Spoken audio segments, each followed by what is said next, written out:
मैं doctor Rupa Mangalani, associate professor political science department में। हमारा आज का टॉपिक है भारत और अमेरिका के उच्चतम न्यायालय की तुलना। तो हम उच्चतम न्यायालय पढ़ चुके हैं और उच्चतम न्यायालय से संबंधित शक्तियाँ, संरचना और इन सब चीज़ों को देख चुके हैं। एक अहम मुद्दा रह गया है जिस पर अक्सर प्रश्न पूछे जाते हैं। एक तो उच्चतम न्यायालय के, भारतीय उच्चतम न्यायालय के अमेरिकन उच्चतम न्यायालय से तुलना, और साथ ही उच्चतम न्यायालय के अधिवक्ता कौन कौन होते हैं ये भी आपको जानना चाहिए। और उच्चतम न्यायालय से संबंधित अनुच्छेदों को भी हम एक नज़र में देखते हैं। तो आइए जानते हैं इन सब मुद्दों को।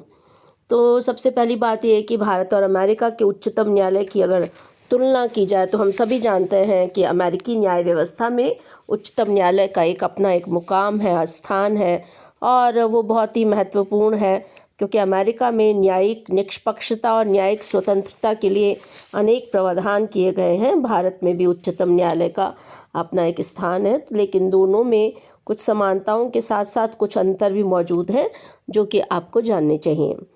तो जहाँ तक भारतीय उच्चतम न्यायालय का सवाल है, इसका वास्तविक न्याय क्षेत्र संघीय मामलों तक सीमित है, और जबकि अमेरिकन उच्चतम न्यायालय में उसका वास्तविक न्याय क्षेत्र में न केवल संघीय मामले बल्कि नौसेना, समुद्री और राजदूतों के मामले भी शामिल हैं।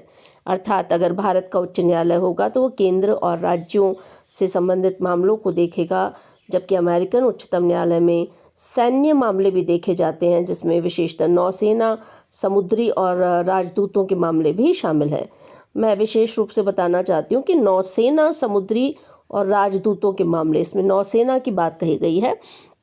दूसरा अंतर ये है कि भारतीय उच्चतम न्यायालय में अपीलीय न्याय क्षेत्र में संवैधानिक, जनाधिकार एवं आपराधिक मामले शामिल है। अगर कोई कॉन्स्टिट्यूशन से रिलेटेड प्रश्न होगा, लोगों के अधिकारों से संबंधित प्रश्न होगा या आपराधिक मामले होंगे तो सभी शामिल होंगे, जबकि अमेरिकन उच्चतम न्यायालय में अपीलीय न्याय क्षेत्र में केवल संवैधानिक मामले ही शामिल हैं।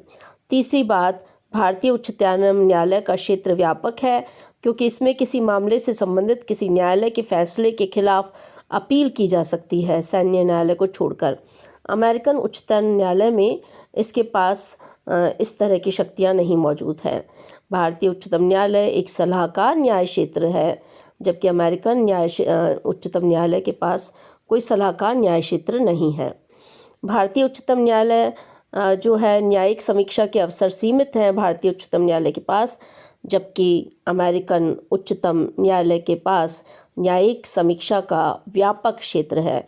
हम सभी जानते हैं कि अमेरिका में जुडिशल रिव्यू का दायरा जो है वो सीमित है। हमने विधि द्वारा प्रोसीजर एस्टैब्लिश बाय लॉ की बात देखी है, विधि द्वारा स्थापित प्रक्रिया का अध्ययन किया है।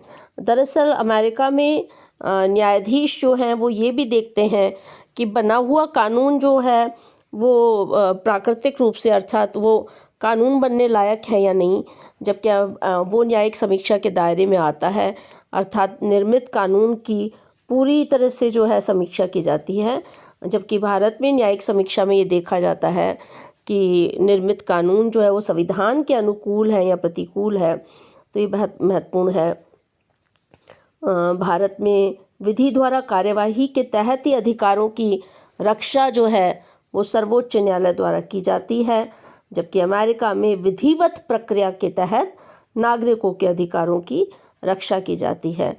तो प्रोसीजर एस्टैब्लिश बाय लॉ और ड्यू प्रोसेस ऑफ लॉ का जो अंतर है, जिस पे हमने पहले भी चर्चा की थी, वो जो है उसका अंतर मौजूद है। भारत के सर्वोच्च न्यायालय के न्याय क्षेत्र व शक्तियों को संसद द्वारा बढ़ाया जा सकता है। संसद जब चाहे वह न्याय क्षेत्र और शक्तियों को चाहे तो बढ़ा सकती है, जबकि अमेरिका के न्याय क्षेत्र व शक्तियाँ संविधान द्वारा उल्लेखित और सीमित हैं।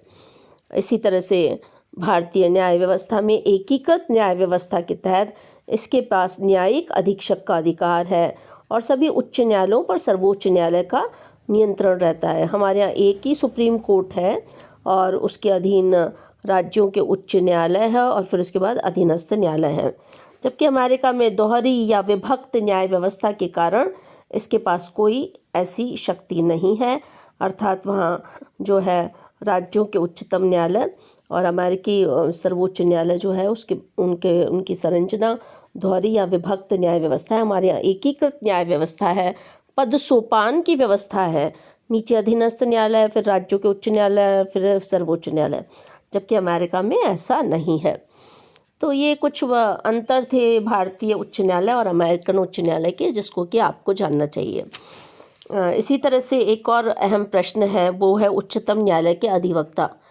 तो अगर उच्चतम न्यायालय के अधिवक्ता देखें तो भारत में उच्चतम न्यायालय के कार्य करने वाले अधिवक्ताओं की 3 श्रेणियां निर्धारित की गई हैं। वरिष्ठ अधिवक्ता, एडवोकेट ऑन रिकॉर्ड और अन्य अधिवक्ता। वरिष्ठ अधिवक्ता ये वे अधिवक्ता होते हैं जिन्हें उच्चतम न्यायालय वरिष्ठ अधिवक्ता की मान्यता देता है। न्यायालय ऐसे किसी भी अधिवक्ता को जो उसकी नज़र में ख्यात विधिवेता हो, कानूनी मामलों में पारंगत हो, संविधान का विशेष ध्यान रखता हो तथा बार की सदस्यता प्राप्त हो, उसकी सहमति से वरिष्ठ अधिवक्ता नियुक्त कर सकता है। वरिष्ठ अधिवक्ता ऑन रिकॉर्ड के बिना बहस में उपस्थित नहीं हो सकता। ऐसा अधिवक्ता किसी अधीनस्थ न्यायालय या न्यायाधिकरण में बिना किसी कनिष्ठ पेशे के नहीं हो सकता। यह प्रार्थना या शपथ पत्र के संबंध में अनुदेश प्राप्त करने के लिए अधिकृत नहीं है। भारत में किसी न्यायालय या अभिकरण में कोई समान प्रारूप कार्य या सलाह या साक्ष्य लेने या किसी प्रकार का प्रसार कार्य करने के लिए अधिकृत नहीं है, परंतु यह निषेध किसी कनिष्ठ के साथ परामर्श में ऐसे किसी मामले के निपटान से संबंधित भी नहीं है। जहाँ तक एडवोकेट ऑन रिकॉर्ड का सवाल है, केवल इस प्रकार के अधिवक्ता ही उच्चतम न्यायालय के समक्ष किसी प्रकार का रिकॉर्ड पेश कर सकते हैं एवं अपील फाइल कर सकते हैं। ये किसी पार्टी की ओर से उच्चतम न्यायालय के समक्ष पेश भी हो सकते हैं। अन्य अधिवक्ता ये वे अधिवक्ता होते हैं जिनका नाम अधिवक्ता अधिनियम 1961 के अंतर्गत किसी राज्य बार काउंसिल में दर्ज होता है। ये किसी पार्टी की ओर से उच्चतम न्यायालय के समक्ष पेश हो सकते हैं तथा बहस कर सकते हैं, लेकिन इन्हें उच्चतम न्यायालय में कोई दस्तावेज या मामला दायर करने का अधिकार नहीं होता। तो इस प्रकार हमने देखा कि 3 तरह के अधिवक्ता होते हैं, वरिष्ठ अधिवक्ता, एडवोकेट ऑन रिकॉर्ड और अन्य अधिवक्ता। अब हम जानते हैं कि उच्चतम न्यायालय से संबंधित कुछ अनुच्छेद, उनको हम जानते हैं। तो भारतीय संविधान में उच्चतम न्यायालय से संबंधित जो अनुच्छेद है उनको आप जानिए। अनुच्छेद 124 में उच्चतम न्यायालय की स्थापना तथा गठन की बात की गई है। 124A में राष्ट्रीय न्यायिक नियुक्ति आयोग की बात कही गई थी, और लेकिन हम जानते हैं कि राष्ट्रीय न्यायिक नियुक्ति आयोग की अब जो है उसे संवैधानिक संशोधन के माध्यम से इस प्रावधान को जो है हटा दिया गया था। तो लेकिन आपको जानना चाहिए कि इसमें क्या था। अनुच्छेद 124B में आयोग के कार्य है, 124C में संसद की कानून बनाने की शक्ति है। तो अब कॉलेजियम व्यवस्था को पुनर्बहाल कर दिया गया है और राष्ट्रीय न्यायिक नियुक्ति आयोग के माध्यम से जो सर्वोच्च न्यायालय के न्यायाधीशों की नियुक्ति का मुद्दा था, अब वो नहीं है। अनुच्छेद 125 के तहत न्यायाधीशों का वेतन आदि, 126 के तहत कार्यकारी मुख्य न्यायाधीश की नियुक्ति, 127 में तदर्थ न्यायाधीशों की नियुक्ति, 128 में उच्चतम न्यायालय के बैठकों में सेवानिवृत्त न्यायाधीशों की उपस्थिति, 129 में अभिलेख न्यायालय के रूप में उच्चतम न्यायालय, 130 में उच्चतम न्यायालय का आसन, अनुच्छेद 131 में जो है उच्चतम न्यायालय का मूल क्षेत्राधिकार, 131A में केंद्रीय कानूनों की संवैधानिक वैधता से संबंधित प्रश्नों के बारे में उच्चतम न्यायालय का विशेष क्षेत्राधिकार, जिसे निरस्त कर दिया गया है अब अनुच्छेद 131A का प्रावधान। अनुच्छेद 132 उच्चतम न्यायालय का कुछ मामलों में उच्च न्यायालयों से अपील के मामले में अपीलीय क्षेत्राधिकार, 133 के तहत सिविल मामलों में उच्च न्यायालय में अपील से संबंधित उच्चतम न्यायालय का अपीलीय क्षेत्राधिकार, 134 में उच्चतम न्यायालय का आपराधिक मामलों में अपीलीय क्षेत्राधिकार, 134A में उच्चतम न्यायालय में अपील के लिए प्रमाण पत्र, 135 में उच्चतम न्यायालय द्वारा वर्तमान कानूनों के अंतर्गत संघीय न्यायालय के क्षेत्राधिकार तथा शक्तियों का प्रयोग।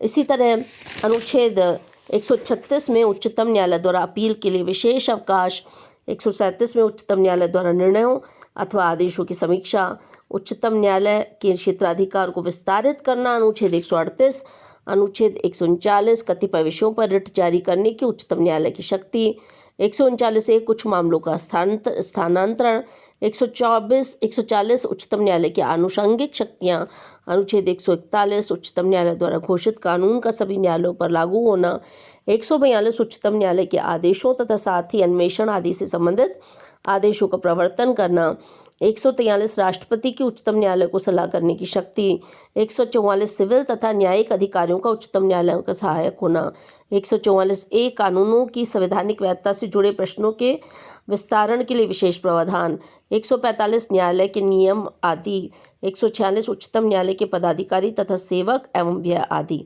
147 व्याख्या। तो इस प्रकार हमने देखा कि सर्वोच्च न्यायालय और भारत और अमेरिका के उच्चतम न्यायालय की तुलना को देखा। हमने उच्चतम न्यायालय के जो मुख्य अधिवक्ता देखे और हमने सर्वोच्च न्यायालय से संबंधित अनुच्छेदों को देखा। अब तक जो है हम सर्वोच्च न्यायालय से संबंधित उसकी संरचना को देख चुके हैं। हम देख चुके हैं कि संविधान ने उच्चतम न्यायालय की स्वतंत्रता और निष्पक्षता के कार्यकरण को सुनिश्चित करने के लिए जो बंद किए गए वो हमने देखा कि नियुक्ति का तरीका कैसे होना चाहिए, कार्यकाल की सुरक्षा कैसे दी जाती है कि उन्हें केवल राष्ट्रपति ही हटा सकता है और किसी न्यायाधीश को हटाने के लिए जो है उसका हमने देखा है कि किस तरह से प्रावधान हो। इसी तरह से निश्चित सेवा शर्तें, संचित निधि से व्यय, न्यायाधीशों के आचरण पर बहस नहीं हो सकती, सेवानिवृत्ति के बाद वकालत पर रोक, अपनी अवमानना पर दंड देने की शक्ति न्यायालय की, अपना स्टाफ नियुक्त करने की स्वतंत्रता, इनके न्याय क्षेत्र में कटौती नहीं की जा सकती और कार्यपालिका से पृथक रहना। तो इस प्रकार से हमने ये उच्चतम न्यायालय की शक्तियाँ देखी, उसका क्षेत्राधिकार देखा, हमने मूल क्षेत्राधिकार देखा, अपीलीय क्षेत्राधिकार, सलाहकारी क्षेत्राधिकार, अभिलेखों का न्यायालय, न्यायिक समीक्षा की शक्तियाँ और अन्य शक्तियाँ भी देखी। तो आप इस टॉपिक को तैयार कीजिए और कोई दिक्कत आए तो हम मिलेंगे तो बात करेंगे। अपने और अपने परिवार का स्वास्थ्य का ध्यान रखें। शुभकामनाएं। और एक बात और कि ये जो टॉपिक है इससे रिलेटेड कुछ क्वेश्चन भी करके आप जो है वो भेज सकते हैं ताकि मैं उसे चेक करके और आपको जो है सुझाव दे सकूं। धन्यवाद।